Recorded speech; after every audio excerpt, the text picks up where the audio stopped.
Sir ఇప్పుడు 151 ఒకప్పుడు ఆ 5 మధ్యలో కొట్టేసి ఓన్లీ 11 వచ్చింది ఇప్పుడు. అవును. అంటే జనాలు చాలా మంది సోషల్ మీడియాలో మాట్లాడుకుంటున్నారు ఆ విధంగా. అంటే నేను వాళ్ళని ఇది చేయడం అని కాదు కానీ మామూలుగా 11 వచ్చిందని చెప్పడం నా ఉద్దేశం. కరెక్ట్. సో వైసీపీ పార్టీ అంత ఇదిగా అంటే కిందకి వెళ్ళిపోవడానికి అప్పటి వరకు టీడీపీ అసలు అంటే టీడీపీ అనేది పార్టీ అనేది సస్టైన్ అవ్వడమే చాలా కష్టం. ఇంకెప్పుడు గెలవలేదు అని అనుకునే చాలా జనాల్లో కూడా ఒక రకమైన అంటే జనాల్లో ఉందో లేదో తెలియదు కానీ రాజకీయ వర్గాల్లో అలాంటి అభిప్రాయం ఉండేది వేరే వేరే రాజకీయ వర్గాల్లో. సో అలాంటిది ఇలా పుంజుకోవడానికి కారణం ఏంటి సార్? అంటే ఏ విధంగా మీరు విశ్లేషిస్తారా కారణాలని? అంటే ప్రధానంగా కూటమి బలం సార్.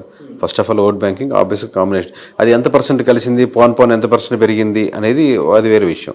ఎందుకంటే మనం ఫైనల్గా చెప్పిన పర్సంటేజ్ కూడా యాక్యురేట్గా వచ్చి ఓవరాల్గా 58%, 38% అని చెప్పాం. దానికి దరిదాపులు 1% అడిటికి వచ్చింది. అంటే టోటల్ రాష్ట్రం మీదగా ఒక పార్టీకి వస్తుంది కూడా.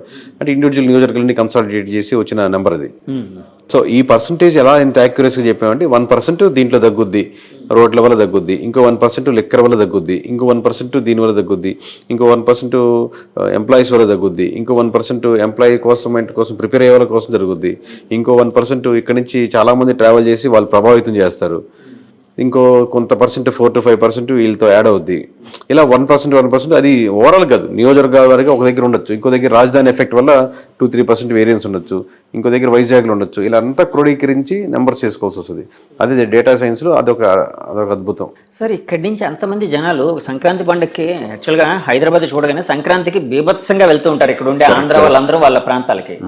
మళ్ళీ ఈ ఎలక్షన్ మే 13ని అలాంటి సంక్రాంతి కనిపించింది. అంటే అంత ఆ విధంగా మైగ్రేట్ అయ్యారు జనాలు.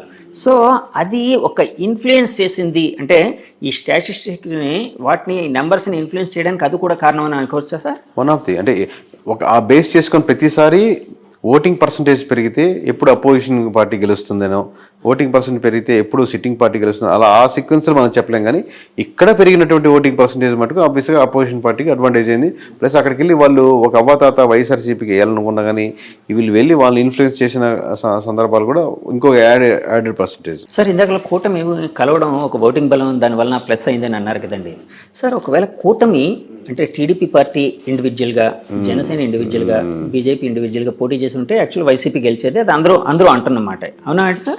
Depends sir. అది అప్పుడు అంటే చాలా ఫ్యాక్టర్స్, ఇది హైపోథెటికల్ క్వశ్చన్ కాబట్టి అది ఫర్ సపోజ్ టీడీపీ ఇండివిజువల్గానే ఈసారి మనం ఎవరితో కలవము, మనం ఇండివిజువల్గా వెళ్దాం, ఈసారి ఎందుకు కొట్టడం చేస్తాం, రాష్ట్రం అన్యాయం అయిపోతుంది, ఏదో వాళ్ళు చెప్పాలనుకుని చెప్తారు కదా, అలాంటి ఫేజ్లో వెళ్ళి. అలాగే జనసేన కూడా 175 నియోజకవర్గాలు మనం ఇది ఇండివిజువల్గా పోటీ చేద్దాం, ఇది ఈ క్యాండిడేట్ నేను ముందుగానే ప్రకటిస్తున్నాను, పలానా రాము గారు ఇక్కడి నుంచి కంటెస్ట్ చేస్తారు, పలానా రవి గారు ఇక్కడి నుంచి కంటెస్ట్ చేస్తారు, లేదా పలానా 50-60 నియోజకవర్గాలే కన్సాలిడేట్ చేద్దాం, మనం మొత్తం వద్దు 50కి 50 కొడదాం అన్న ప్లాన్తో వెళ్తే వేరే రకంగా ఉంటుంది.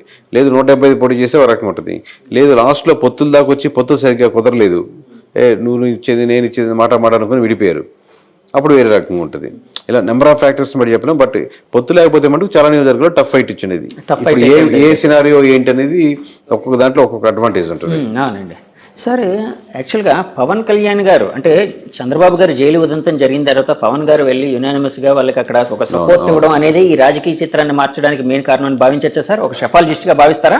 అంటే దాని ముందు జరగాల్సిన నష్టాలు జరుగున్నాయండి. ఇప్పుడు 1% అని ఇంతకుముందు యాడ్ అయినాయి. రోడ్లు ఆ రోజుతో బాగుపడలాగా, లేదా ఆ రోజు నుంచి రోడ్లు బాగా లేకుండా లేవు కదా, రోడ్లు తీసుకుంది. లేదా ఎంప్లాయీస్ శాతం ఆల్రెడీ పవన్ కళ్యాణ్ కలిసినా కలవకపోయినా ఎంప్లాయీస్ అనేవాళ్ళు నెగిటివిటీ ఉన్నారు. ఇలా ఆల్రెడీ రెడీగా ఉంది. ఆ రెడీగా ఉన్నది కూటమిలో ఎవరికి వెళ్ళాలి, బీజేపీకి వెళ్ళాలా, టీడీపీకి వెళ్ళాలా, జనసేనకి వెళ్ళాలని ఆ తర్వాత మారింది. లేదు ముగ్గురు కూటమే కాబట్టి ఒక పార్టీకి వెళ్తున్నాయి. అసలు ఎవరి కేకే గారు ఎప్పటి నుంచి ఈ రంగంలోకి వచ్చారు? ఇలానే మీ పర్సనల్ లైఫ్ కోసం, మీ ప్రొఫెషనల్ లైఫ్ కోసం తెలుసుకోవాలని చాలా మందికి ఒక ఉత్సుకత అనేది అయితే ఉందండి ప్రపంచవ్యాప్తంగా.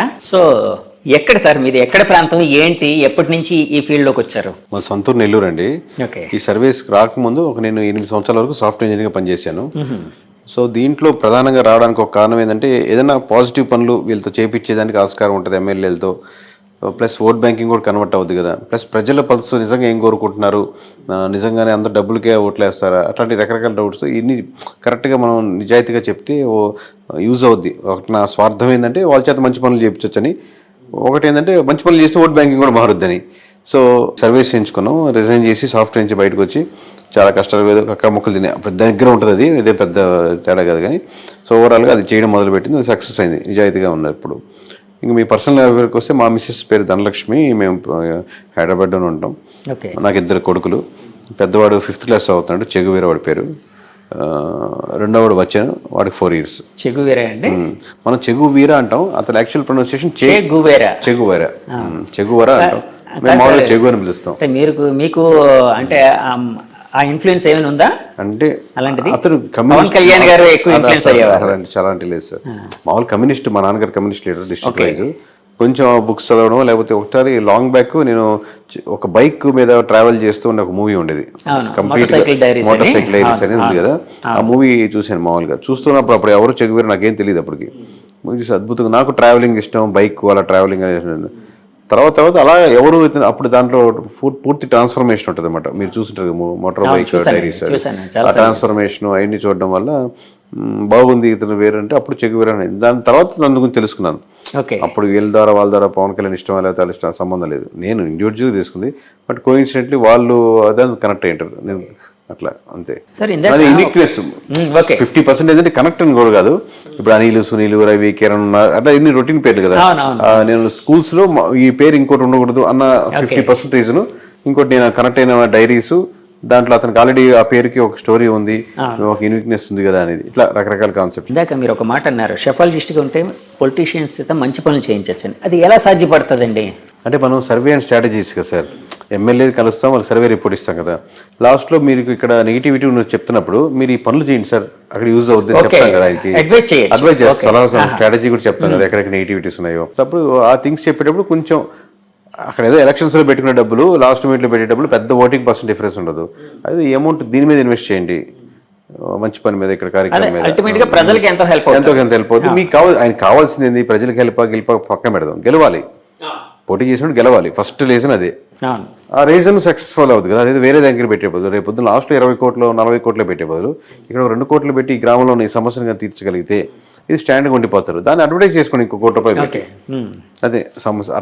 అలా మంచి పనులు అంటే అలా యూస్ఫుల్ పనులు అనమాట, లాంగ్ రన్గా ఉండేటట్టు. ఇది డబ్బులు ఇస్తే టెంపరీ, తలా 2,000 ఇచ్చినా తీసుకుంటే, తలా 3,000 ఇచ్చినా తీసుకుంటారు. కానీ టెంపరీ కదా, 2 రోజులు ఖర్చు అయిపోద్ది. కానీ అటుగా ఒక ఆర్గనైజేషన్గా ఏదైనా స్ట్రక్చర్గా మీరు ప్లాన్ చేశారనుకోండి, ఆ 2-3 గ్రామాలకి స్టాండర్డ్గా ఉంటుంది ఎప్పటికీ. సార్, ఇందాక మీరు ఒక మాట అన్నారు, కూటమి కలవడానికి ముందే జరగాల్సిన నష్టం జరిగిపోయింది వైసీపీ పార్టీకి. అంటే జరగాల్సిన నష్టం అంటే వాళ్ళు చాలాసార్లు చెప్పుకొని వచ్చారు, మేము లక్షల కోట్ల డబ్బులు జనానికి పంచుతూ ఉన్నాం, ఎలాంటి మధ్యవర్తి లేకుండా జనం అకౌంట్స్కి వెళ్ళేటట్టు, వాళ్ళకే లబ్ధిదారులకి డైరెక్ట్ గా చేరేటట్టు చేస్తున్నాం. సో అదంతా మాకు చాలా హెల్ప్ చేస్తుందని. సో నష్టం అన్నారు కదా సార్, ఆ నష్టం ఏంటి సార్? అంటే 3 రాజధానులు ఇలాంటివి ఏమైనా నష్టపరిచాయా వాళ్ళని? అంటే హెల్ప్ చేసిన ఆ మాట, వెల్ఫేర్ స్కీమ్స్ ఖచ్చితంగా పాజిటివ్ ఉంటుంది సార్, దాంట్లో డౌట్ లేదు. కాబట్టి ఎంత పాజిటివ్, ఒక 5% యాడ్ అవుద్ది అనుకోండి, అది ఒక్కటే సరిపోదు కదా గెలుపుకి. మీరు ఆల్రెడీ 25% ఎంత ఓట్ బ్యాంకింగ్ ఉందనుకోండి, ఇంకో 5% 30కి వస్తారు. కానీ మీరు 30 సరిపోదుగా, ఇంకో 20% యాడ్ అవ్వాలి. లేదా మీకు లాస్ట్ టైం పడేటువంటి 50%లో ఇంకో 10-15 మంది వెళ్లకుండా ఆగాలి. అప్పుడు కానీ మీరు 30కి రారు. ఇప్పుడు మీరు వెళ్లకుండా ఆగాలంటే రోడ్లు బాగుండాలి. రాజధాని ఇష్యూలో నిజంగా రాజధాని కాకుండా రాజధాని పక్కన పెట్టు, ఇది బాగుంది చూడు అని ఆల్టర్నేటివ్ ఉండాలి. రాజధాని కాన్సెప్టే కాదు, దాన్ని మించిన ఎమోషన్. మీరు ఒక దాంతో సఫర్ అవుతున్నారు, నాకు ప్రమోషన్ కావాలంటే ఖచ్చితంగా ప్రమోషన్ ఇవ్వాలండి, శాలరీ పెంచుతాను, ఓకే అంటే ప్రమోషన్ పక్కన పెట్టి మీకు శాలరీ సాటిస్ఫై అయ్యారు. సో ఆ ఎమోషన్ ని కనెక్ట్ చేయడం ఏదో అంతే, 100%. లేకపోతే ఇన్ని రకాలుగా డ్యామేజ్ అవ్వదు, ఇన్ని లేయర్లు. సో ఏ ఎమోషన్ ఎక్కడ మిస్ అవుతున్న దానికి ఆల్టర్నేటివ్ గా మీరు ఇంకో ఎమోషన్ యాడ్ చేయగలగాలి. ఆ ఎమోషన్ యాడ్ చేయడంలో మిస్ ఫెయిల్ అయింది సార్. అలాగే నేను చాలా మంది దగ్గర, పెద్ద వాళ్ళ దగ్గర ఒక మాట అయితే విన్నాను, అసలు ఈ ఎలక్షన్ అంతా జగన్ వర్సెస్ జగన్ గా జరిగింది. అంటే వాళ్ళు అన్నది ఏంటంటే జగన్ రావాలి, జగన్ పోవాలి, ఈ రెండింటి మీదే బేస్ అయ్యి ఈ ఎలక్షన్ నడిచింది అని. ఇలాంటి స్టేట్మెంట్ ని మీరు అంటే యాక్సెప్ట్ చేస్తారా, ఏకీభవిస్తారా, లేకపోతే డినై చేస్తారా? అంటే పార్షియల్ కరెక్ట్ ఉందండి. పోయినసారి చంద్రబాబు రావాలి, చంద్రబాబు పోవాలి అన్నట్టు జరిగింది అనుకున్నాం అనుకోండి. అబ్వియస్ గా 2 పార్టీల మధ్య ఓటు బ్యాంకింగ్ జరుగుతున్నప్పుడు 2 పార్టీలో ఎవరికి చంద్రబాబు జగన్ అనుకుంటున్నారు. వీళ్ళు చెప్పేటప్పుడు జగన అని వీళ్ళు దాన్ని ప్రమోట్ చేస్తున్నారు. బట్ యాక్చువల్లీ ఏంటంటే ఏ నియోజకవర్గంలో ఆ నియోజకవర్గంలో ఓటేస్తారు. ఇప్పుడు మొత్తం రాష్ట్ర వ్యాప్తంగా నా ఓటు రిప్రజెంట్ చేస్తున్నాను అని కాదు కదా. నా నియోజకవర్గంలో ఈ ఎమ్మెల్యేకి వేద్దామా, ఎమ్మెల్యేతో పాటు చంద్రబాబుని కూడా చూసేద్దామా, ఎమ్మెల్యే చెడ్డోడు కానీ తెలుస్తుంది, కానీ చంద్రబాబు మీద నాకు అభిమానం ఉంది వేద్దాంలే, అది వీడు చాలా మంచివాడు ఎమ్మెల్యే, కాకపోతే జగన్ మీద నాకు వ్యతిరేకత ఉంది వీళ్ళేంలే. సో ఈ ఫ్యాక్టరీ ఒకటి ఆలోచిస్తాడు. వీడు ఓవరాల్గా జనం అని అనుకోడు, నేను తన ఓటు తమ అంటే వాళ్ళ ఇంట్లో వాళ్ళు ఓటు ఇన్ఫ్లుయెన్స్ చేయగలుగుతారు. కన్సాలిడేట్గా మనం చెప్తున్నప్పుడు మనం యాజ్ ఏ సర్వే దాంట్ నుంచి వచ్చాం కాబట్టి కన్సాలిడేట్గా ఆ ఓట్ బ్యాంకింగ్ ఎలా వెళ్తుంది అనుకుంటాం. దాంట్లో నెగిటివిటీస్ ఏంది, పాజిటివిటీస్ ఏంది, ఏ ప్రాంతానికి ఆ ప్రాంతానికి బట్టి తగ్గట్టే. సార్, రాష్ట్ర వ్యాప్తంగా వైసీపీ పతనానికి ముఖ్యమైన కారణాలు ఏమైనా ఒక 2-3 చెప్పాల్సి వస్తే ఏది మెయిన్ కారణంగా చెప్తారు? పతనం అనేది కరెక్ట్ కాదు సార్. పతనం అనేది పతనం means అదే నేను పొలిటికల్ స్ట్రాటజీ మాట్లాడుతున్నాను అంతే. పతనం ఏంటంటే వాళ్ళు 30% ఓట్ బ్యాంకింగ్ ఉంది, వాళ్ళ ఓట్ బ్యాంకింగ్ వాళ్ళకి స్టిల్ ఉంది. ఓకే. మీరు 100 మందిలో 30 మంది అటు నిలబడ్డారు, 70 మంది నిలబడ్డారు ఇటు. మనకి ఇట అల్గారిథమ్స్ లో మనకు ఉన్నటువంటి rules and regulations government of ఇండియాలో ఉన్నట్టు కాబట్టి మెజారిటీ ఓట్ బ్యాంకింగ్ బట్టి సీట్లు రావు కాబట్టి ఓన్లీ నియోజకవర్గాల బారు కాబట్టి మీకు తక్కువ కనపడుతుంది. కానీ 130% మంది అంటే చిన్న నెంబర్ కాదు. ప్రతి కోట్లో 30 లక్షల మంది ఉన్నారు. సో సీట్లు అంటే ఇప్పుడు ఇందా చెప్పినట్టు ఒక్కొక్కటి ఫ్యాక్టర్. ఇందా చెప్పినట్టు రోడ్డు కావచ్చు, అక్కడ స్కూల్స్ కావచ్చు, హాస్పిటల్స్ మంచి డెవలప్మెంట్ లేకపోవడం కావచ్చు, రకరకాల ఫ్యాక్టర్స్.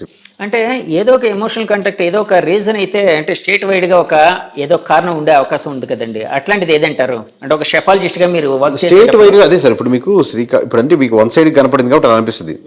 ఇప్పుడు రాజధాని స్టేట్ వైడ్ జరిగిందంటే రాజధాని మీకు కృష్ణాల గుంటలో ఉన్నట్టు మీకు శ్రీకాకుళంలో ఉండకపోవచ్చు, రాప్తాడులో ఉండకపోవచ్చు. రాప్తాడు ప్రజలు మనకు అమరావతిలో ఉండే రాప్తాడు ప్రజలు రాప్తాడు సమస్యల మీద వేస్తుంది. అలాగే స్టేట్ వైజ్ ఉన్న డెవలప్మెంట్ మీద కూడా చూసుకుంటూ ఉంటుంది. అలాగే కొంచెం ఎమ్మెల్యే మంచివాడైతే కొంచెం కన్సిడర్ అవుద్ది. అయితే 2-3 సార్లు ఓడిపోయినాడు, ఈసారి గెలవాలన్న సానుభూతి అవుద్ది. ఓవరాల్ జనరలైజ్గా స్టేట్మెంట్ చెప్పలేము. కూటమి కట్టడం జనరలైజ్గా స్టేట్మెంట్ చెప్పుకోవచ్చు. కూటమి రాష్ట్ర వ్యాప్తంగా అడ్వాంటేజ్ అయింది. అంటే నేను చాలా మంది మా ఛానల్ తరపున కొంతమంది పబ్లిక్ బైట్స్ తీసుకునేటప్పుడు చాలా మంది ఏమనేవారంటే, అంటే కూటమిని యాక్సెప్ట్ చేసే వాళ్ళందరూ వెల్ఫేర్ అనేది ఉంది కానీ డెవలప్మెంట్ లేదు, సో డెవలప్మెంట్ లేకపోవడమే మాకు చాలా ఇబ్బందికరంగా ఉందనేవారు. ఆ డెవలప్మెంట్ లేకపోవడం అనేది రాష్ట్ర వ్యాప్తంగా వైసీపీని ఓడించడానికి కారణమై ఉండొచ్చా సార్? డెవలప్మెంట్ మీరు కొన్ని విషయాలు చేసినప్పటికి కూడా ఆ నియోజకవర్గంలో వాళ్ళు they have to feel this development. నాకు మంచి స్కూల్స్గా మార్చారు. ఈరోజు నా పిల్లవాడిని మధ్య తరగతి నాకు 30,000 వస్తున్నాయి. నేను ప్రైవేట్ స్కూల్ కట్టి 20,000 కట్టి పంపించాల్సిన అవసరం లేదు. ఈరోజు మంచి జగనన్న స్కూల్స్ బాగున్నాయి, నేను దానికే పంపిస్తాను. అందరూ అలా ఊర్లో ఎక్కువ మంది వెళ్తున్నారు అనుకోండి, ఆబ్వియస్గా మీరు వాళ్ళకి అడ్వర్టైజ్ చేసుకోనక్కర్లే. అట్లాగా సో అదేం ఫ్యాక్టర్ కాదంటారు సార్? అంటే మారుతూ ఉంటుంది అంటారు డెవలప్మెంట్ అనేది సమస్య ఊరి మీద ఉంటుంది. ఓకే సార్, ఇప్పుడు మీరు 2019లో సర్వే, మీ ఫస్ట్ సర్వే అది చేసిన వెంటనే చాలా ఇది వచ్చింది. అప్పట్లో మీకు ఏమైనా ఫోన్ కాల్స్ ఏమైనా వచ్చాయి సార్? వచ్చేసరి ప్రస్తుతం ఎప్పుడు వస్తుంటే, ఇప్పుడు ఈ మధ్య 4 రోజులు రావట్లేదు. కానీ మామూలు బెదిరింపు కాల్స్, లేకపోతే ఇలా చేయండి, ఎలా చేస్తారు, ఎలా చెప్తారు అన్నారు. పోనీ మీరు ఒక నెంబర్ చెప్పండి సార్ అంటారు. అంటే ఎమ్మెల్యేస్ నుంచి, మినిస్టర్ నుంచి నాకు రాదు. నాకు అడ్వాంటేజ్ ఏంటంటే నాకు అన్ని పార్టీల నుంచి తెలిసిన వాళ్ళే కాబట్టి సన్నిహితులే. అది మనం వర్క్ చేసిన క్లయింట్. సన్నిహితం అనకంటే కూడా క్లయింట్ అనొచ్చు, ఎందుకంటే ఆ డిఫరెన్స్ ఉంటుంది. సన్నిహితం అంటే క్లోజ్నెస్ అయిపోతుంది. సో క్లయింట్సే కాబట్టి మ్యూచువల్ రెస్పెక్టే ఉంటుంది. అది వాళ్ళు వేరే ఆ జిల్లాలో వేరే వాళ్ళు తెలియకపోయినా కేకే నాకు తెలుసు బాగా చేస్తారు అని వాళ్ళు వెళ్తుంటారు కాబట్టి నాకు వాళ్ళ నుంచి థ్రెటన్ కాల్స్ ఉండవు. కింద ఉండేటువంటి ఎవరైనా విలేజ్లో ఉండే చిన్న వాళ్ళు, పార్టీ మీద అభిమానంగా ఉండేవాళ్ళు ఒకసారిగా జీర్ణించుకోలేరు కదా. 151 జీర్ణించుకోలేరు, ఇప్పుడు 161 వస్తాయని చెప్పినా జీర్ణించుకోలేరు. వాళ్ళ కోపం అనమాట, మన పార్టీ ఎలా పోద్ది అని ఫ్రస్ట్రేషన్ అలా ఉంటుంది.